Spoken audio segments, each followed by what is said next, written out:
mimma yang dan dari apa-apa juga yang dapat mencegah datangnya rezeki.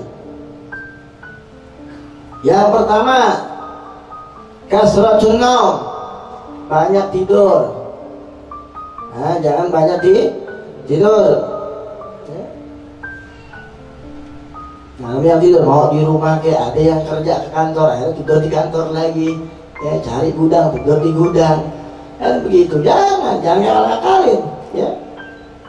Jadi kasratun naum, jangan banyak tidur. Ini kadang tidur kayak orang pingsan. Ya, kalau nggak dibangunin, nggak bangun. Kadang dibangun nggak mesti diseret baru bangun. Ya, gitu. Jadi jangan kita banyak tidur. Wal aklu wasyurbu junuban. Dan yang kedua adalah makan juga minum dalam keadaan kita junub, dalam keadaan kita berhadas. Wal aklu wasyurbu junuban, makan dan minum dalam keadaan junub, atau makan dan minum dalam keadaan kita membawa hadas. Habis nyampur laki bini, ya, habis nyampur dia minum, dia makan, maka hal itu yang dapat mencegah datangnya rezeki. Seret dah rezeki kita. Atau yang bujangan, dia mimpi basah, ya, kemudian dia terbangun, dia minum, dia makan, maka itu juga dapat mempersempit pintu rezeki. Nah, jadi bukan saja berlaku kepada orang yang berhubungan badan, bagi orang yang sudah berumah tangga, tapi bagi yang bujangan juga di saat dia mimpi basah, segerakan mandi. Segerakan mandi, jangan ditunda-tunda. Ya, kalau memang tidak memungkinkan karena dingin, karena apa, sudah wudu, ya, wudu saja. Karena dingin, kenapa? Wudu. Nah, juga selain kita makan minum dalam keadaan junub dapat mempersempit rezeki, ada juga apa? Dapat mendatangkan satu penyakit, al-marad yang bernama rihul ahmar. Apa itu rihul ahmar? Kalau arti secara harfiah adalah angin merah. Ya, ini apa? Kalau menurut ilmu kedokteran, ya, saya bertanya-tanya kepada banyak orang, rihul ahmar, ya, itu stroke, ya, stroke atau jantung. Nah, itu bisa.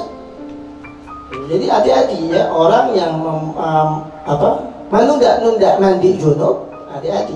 Selain dapat dia itu mempersempit rezekinya, tapi juga dalam kesehatan dapat menjadikan al-marad rihul ahmar, angin merah, ya. Jadi kalau orang bilang angin duduk tuh, ya, tiba-tiba nyesek, kemudian mati. Ya, itu yang saya tanya dengan guru saya juga, itu termasuk rihul ahmar. Tuh, angin duduk termasuk rihul ahmar.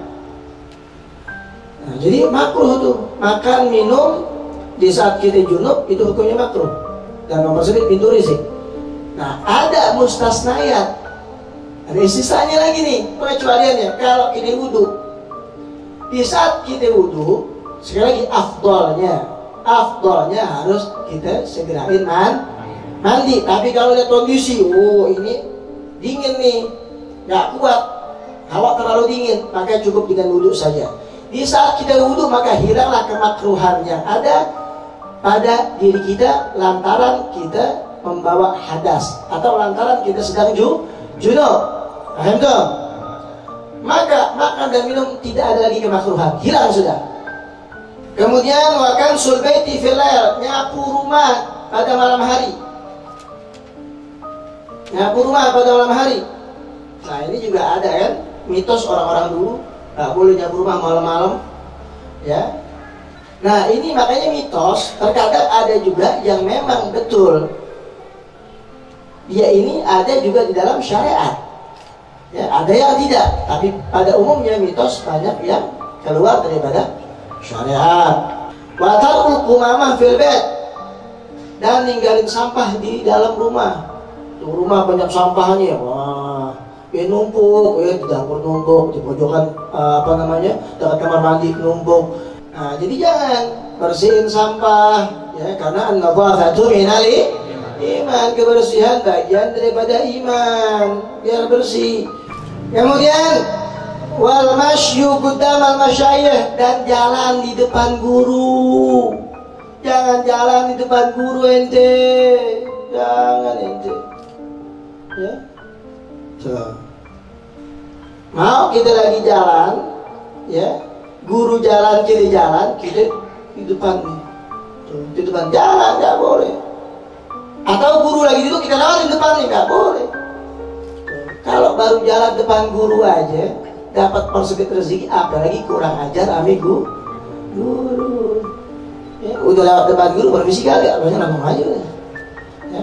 Kalau memang terpaksa, memang tidak ada jalan lain, minta maaf, Ustadz, Habib, ya, minta maaf, minta ridha, Al-Fakir mau lewat, tundukin pala kita, tundukin pundak kita, taruh tangan begitu, ya, bang lewat. Jangan lewat depan guru, biar kita sudah minta maaf, tapi jangan gagah, jangan. Nah, itu alamatul kibir, tanda orang sombong. Illa fillah, kecuali di malam hari. Kita wajib murid jalan di depan guru. Itu malah hukumnya wajib. Itu ada dalam kitab Ta'lim wa Ta'allim. Juga dalam kitab Akhlaq Lil Banin juga ada. Tuh, ya, yang pernah belajar kitab Akhlaq Lil Banin, maka tahu tuh. Kalau yang guru duduk di satu tempat, biar katanya malam, tetap kita mau lewat, usahain cari jalan lain.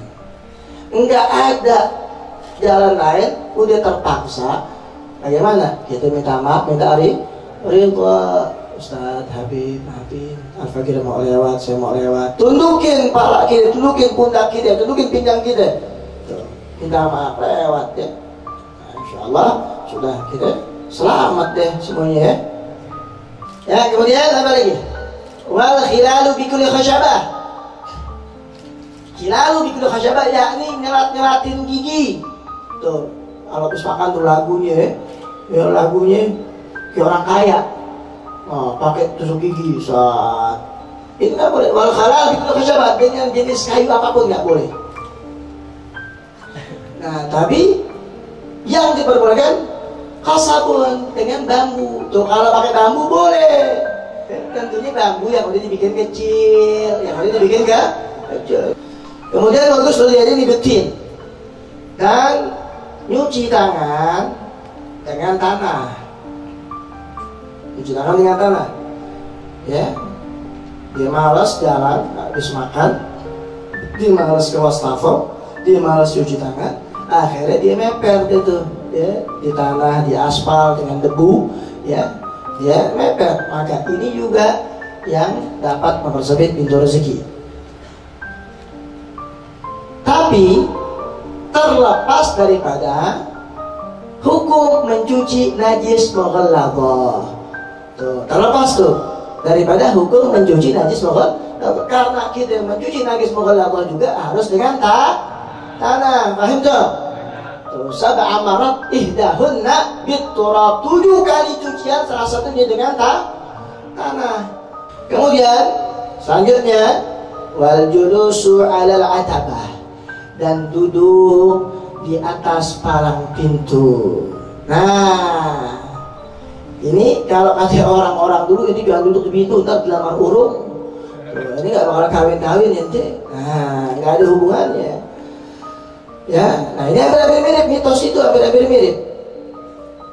Tapi yang dimaksud ini adalah bukan duduk di pintu, di depan pintu, bukan. Ini pintu, duduk di depan, ini bukan. Atabah itu adalah palang pintu. Itu kalau orang-orang dulu itu rumahnya di antara kusen itu ada kayu tuh. Di antara kanan kiri kusen ada kayu, ada palangnya. Itu jangan didudukin. Tuh, siapa yang pernah ngalamin tuh, mungkin rumah kongkong antum tuh, ada yang ngalamin tuh. Kalau Al-Fakir tuh rumah Sayyid Al-Jin dan Abdurrahman bin Ahmad Sagaf, itu sampai akhir hayat beliau itu masih ada itu. Nah, jadi ya nggak boleh dudukin palang pintu. Wal julus alal atabah, dan nggak boleh dudukin palang pintu. Ini pintu nih, ini pintu, ya itu ini pintu nih, kanan kiri nih kusen. Nah, dipalangin lagi mau pakai triplek kek, mau pakai balok kek, mau pakai kaso kek, itu yang malang itu nggak boleh kita dudukin. Di saat kita dudukin, maka dapat mempersempit pintu rezeki. Paham tuh? Wal wudu fil mabraz, dan kita wudu di satu tempat yang ada WC-nya. Makanya lihat orang dulu ke rumah mertua Al-Fakir nih, ya, di Purwakarta. Di Purwakarta ada yang buat mandi khusus, buat ghusl hajat khusus. Tuh. Ya, jadi kita wudu jangan di tempat yang ada WC-nya. Nah, sekarang kalau emang ya kita sekarang masih tinggal di rumah kontrakan petakan, yang juga di luar belum ada keran, nggak bisa diakalin kita pasang keran, paling kagak akalin. Gimana caranya? Tutup tuh WC pakai triplek, jangan pakai papan menggilisan, jorok lo. Iya kuman, nanti tuh papan menggilisan buat ngapain? Buat nyuci. Kita nggak tahu kalau masih ada najis juga masih nempel, ada nyuci baju nempel tuh najis, jangan. Pakai papan ya. Jangan pakai papan, jangan pakai ember, jangan. Ember juga kan nggak bisa nutup semuanya, betul nggak? Nah, kecuali pakai bak yang gede itu. Ya. Kemudian wa khiyatatu sawbi ala jasadih. Nah, ini juga nih mirip-mirip mitos nih. Dan nggak boleh kita jahit baju yang nempel di badan kita. Tuh, ya. Kita lihat nih baju kayak sarung kayak apa aja dah. Ya lagi perempuan, wah bolong nih jahit di badan kita. Nah, ya, dengan alasan lebih mudah kelihatan. Itu nggak boleh. Kemudian watajfiful wajhi bisawbi, dan ngeringin keringat muka atau air di muka dengan bajunya. Watajfiful wajhi bisawbi, dan ngeringin muka dengan bajunya nggak boleh. Mau keringetan, mau air yang kita habis cuci muka, kita lap dengan baju kita. Umumnya gimana kalau kita begini ya? Ya, betul ya? Tuh keringetan kita lagi kerja, lagi apa, wah keringet ngocor. Ya kita lakuin, nggak boleh tuh. Mau begini, mau diangkat tuh baju. Kemudian watar tunas dirangkabut velvet, dan ngebiarin sarang gonggok, sarang laba-laba di rumah. Tuh, tahu nggak tuh? Tuh sarang gonggok tuh yang suka nempel di pojokan tuh. Apa namanya? Sabang-sabang sama kawang-kawang ya. Dan juga ya, bagi pernah baca dalam satu kitab, sarang laba-laba itu, kawang-kawang sabang-sabang itu menjadi tempat julusnya, tempat duduknya jin. Tempat duduknya jin. Mau bukti? Antum piara tuh, biarin, maksudnya piara, antum biarin. Ya di kamar biarin. Di kamar antum biarin, kami banyak banget tuh. Pojokan sampai tengah-tengah semua lampu aja. Nah lihat kan, anak lo sakit-sakitan tuh. Buktiin. Karena syariat nggak pernah berbohong, syariat nggak pernah berbohong, syariat tidak pernah berdusta. Buktiin tuh, ya. Terus watahawunu bis shalah, dan ngentengin sholat. Tuh, ngentengin sholat, jangan kita ngentengin sholat fardu. Tuh, ntar aja, masih sejam segini, ntar ya sholat di akhir-akhir waktu, ya zuhur. Ya asar masuk di berapa sekarang? Jam 3:10 kalau asal ya. Sholat zuhurnya jam 3. Nah, ini bahaya. Ini namanya tahawun bis shalah, ngeremehin ngentengin sholat. Tahawun bis shalah, ngentengin ngeremehin sholat, nggak boleh. Awal waktu langsung, gitu ya, sholat. Ini Allah panggil, entar-entaran, giliran bos yang panggil langsung lari, metit, lari ngibrit. Tuh, dia cari muka ame bos. Kalau dia nggak langsung jalan, ya dia santai-santai, nanti bisa diturunin gajinya, dipotong gaji, bahkan dipecat. Tapi Allah yang panggil entar-entaran. Benar apa betul? Betul apa benar? Selanjutnya wa itfa'us sirat bin nafasi, dan matiin pelita, matiin lilin dengan nafas. Kita nggak boleh niup lilin, ya. Tuh mati lampu nih, pasang lilin, ya. Nggak boleh ditiup, nggak boleh. Begitu lampu nyala jangan ditiup, ya. Cepratin air, tuh, atau pakai lap basah, Ya, jangan pernah kita tidurin. Ada lagi, ya ulang tahun anak nih, ya pakai lilin. Panjang umurnya. Ayo sebelum tiup lilin doa dulu. Wah, ini Yahudi semua ini. Ini Yahudi semua. Ini af'alul Yahud. Kerjaan orang-orang Yahudi. Tepuk tangan ya. Panjang umurnya. Salah. Boleh ya tepuk tangan? Boleh. Cuman satu tangan diem. Tuh, nggak boleh dua-duanya tuh. Begitu tuh. Tuh, satu tangan iya, nggak boleh begitu. Kemudian watar doa lil abawain, dan meninggalkan doa buat kedua orang tua kita. Kita tidak pernah doain orang tua kita. Nah, ini juga yang dapat mempersempit pintu rezeki. Doain orang tua kita. Minimal apa? Rabbighfirli wa liwalidayya warhamhuma aja. Ini doa itu minimal tuh. Astaghfirullahaladzim min kulli dhanbin 'azim li wa liwalidayya. Astaghfirullahaladzim min kulli dhanbin 'azim li wa liwalidayya. Baca tiap hari, banyakin. Kullu dzalika yurisul faqra. Tuh hal-hal yang demikian itu, hal-hal itu semua yang sudah disebutkan dari awal. Apa tadi? Kasratun nom, banyak tidur, makan minum dalam keadaan hadas, dalam keadaan junub. Nah, itu semuanya yurisul faqra, dapat menyebabkan kefakiran, dapat menyebabkan kemiskinan, kesusahan. Urifa dzalika bil asar. Semua hal itu diketahui, diambil daripada asar. Apa itu asar? Hadis Habibuna Maulana Muhammad sallallahu alaihi wasallam. Faham tak? Zakar dzalika Nasiruddin At-Tusi fi kitab Adab al-Muta'allimin.